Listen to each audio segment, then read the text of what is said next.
Hi, I'm Nicky Hamilton, Upholstery Tutor at Stoke Lodge. I'm going to show you how to make decorative trim using fabric.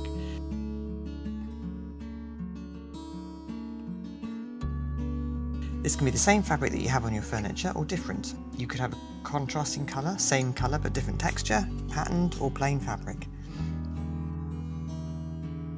First, assemble all that you will need for the job. A sewing machine and thread, tape measure, metre rule or something to draw a straight line with, pins, tailor's chalk, scissors and your fabric. Conventionally, your sewing machine thread matches the background colour of the fabric you are using, but it's your choice. You could have a contrasting colour. Next, you need to know how much to make. To do this, you measure all round the furniture along the route that the trim needs to go. This is usually everywhere that the fabric butts up against the show wood. You will need to add an extra 1 inch or 3 centimetres for every section of trim. This is to allow for turning under when you fix it to the furniture.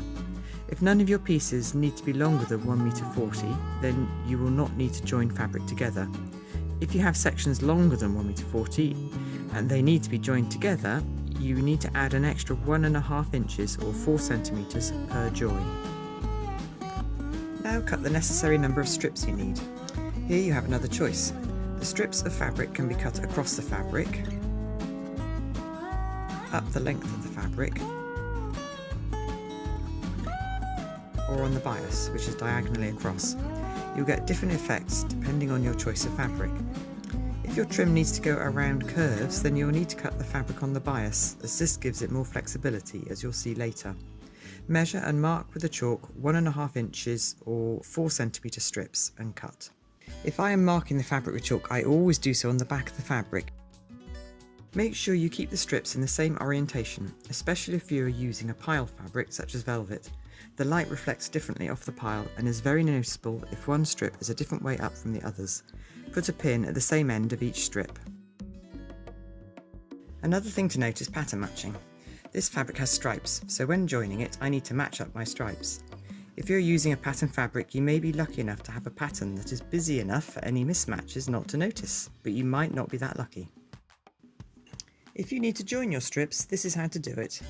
First, the single colour strip that I have cut up the length of the roll of fabric. Take one end with a pin in it and another end without a pin. Put the face sides together at right angles to each other and then pin on a diagonal. This is often where it goes wrong, so check that you have the correct diagonal by opening up the strip of fabric. If it opens into a straight line, you have it right. If it folds back on itself, then it's not right. You need to pin it on the other diagonal. Now to the sewing machine. It makes it easier later if you oversew each end of this short seam. So start in the middle, reverse to the far end, sew forwards as far as you can, and then reverse back to the middle. Pull the strip out from under the foot and trim the seam to 1/2 inch. Repeat this process until you have one long length. Next is a stripy strip that requires pattern matching. As before, I put the face sides together, making sure that one end has a pin and the other one doesn't. I hold them in place and flip the fabric over to check the alignment of the stripes. Once I'm happy with it, I pin it in place. Then sew as I did before.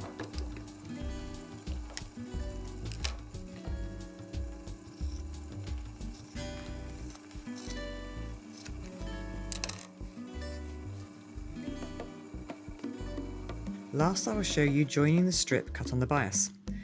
Again, make sure that one end has a pin and the other does not. Ignore the pointy ends of the strips. You could even cut them off so the ends of the strips are square, because they can be confusing. Put the face sides together and, as with the previous version, hold them together and flip the fabric over to check the alignment. When you have it, pin it in place and sew. Now to turn it into braid. Those of you that know me will know how I like to work in inches. Well, here it works very neatly, because to end up with 1/2 inch trim, you need to turn the outer 1/2 inches of the fabric strip in to overlap each other with the face side visible, so you have 3 layers of fabric, one on top of the other, giving you a 1/2 inch wide length of trim.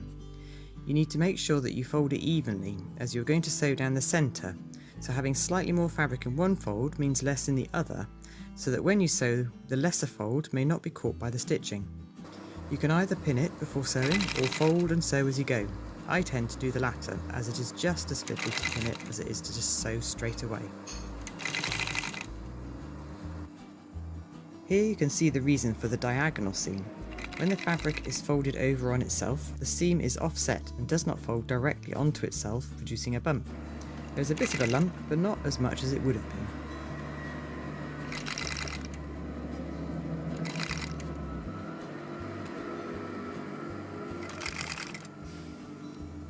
As you can see, cutting the fabric on the bias makes a big difference to how flexible the resulting trim is.